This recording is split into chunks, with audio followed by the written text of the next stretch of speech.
My name is Bopp. I'm a still photographer, and I was involved in all the empty rooms. And I took all the still photos for that. I got involved in that project because my friend Steve Hartman contacted me.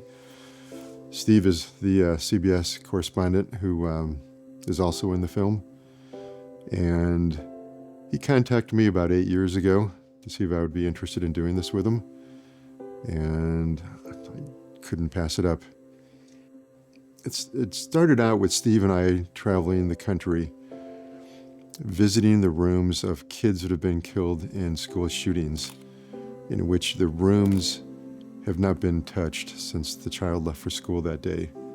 This is what she was going to wear on Friday? Well, she was either going to wear this outfit or this outfit. She had like two, so. This dress. Did you do this often? Prepare Yes. the next day's Yeah. clothes? Yeah, Monday through Friday. Yeah. Yeah. So we wanted to go in and document the rooms, take pictures of exactly the way the child left them, and to try to capture the essence of the child. I mean, it's even difficult to discuss right now.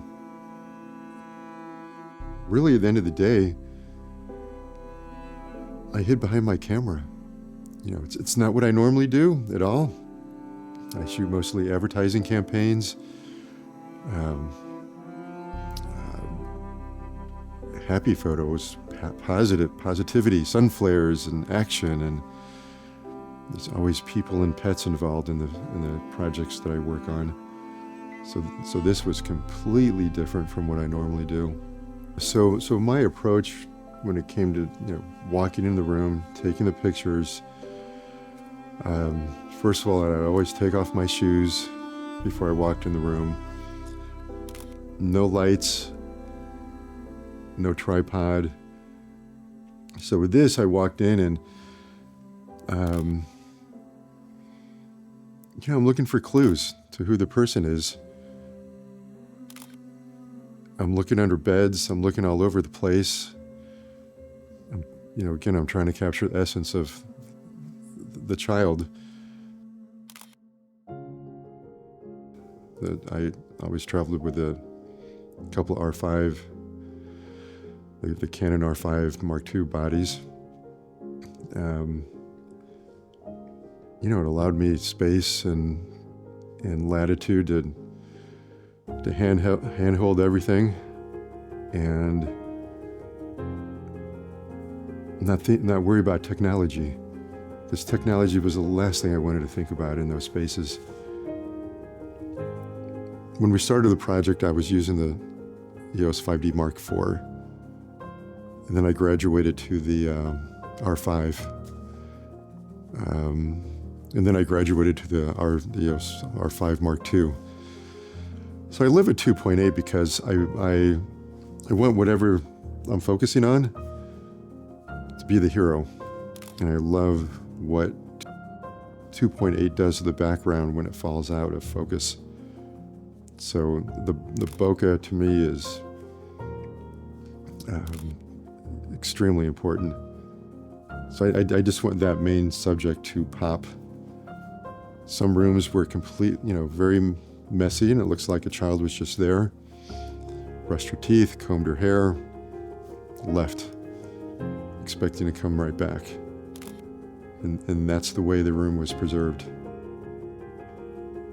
There's one child that he had a calendar on a desk, and after every day he put a pencil mark through that day, and then it stopped.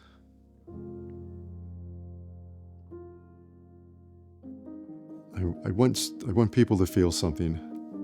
I want people to try to feel what I felt standing in these rooms. This is a part that nobody ever talks about. But after that event, the shooting, there's a family out there that doesn't have a child. And nobody ever talks about that. And hopefully this promotes change. Hopefully lawmakers can see this or even stand in these rooms and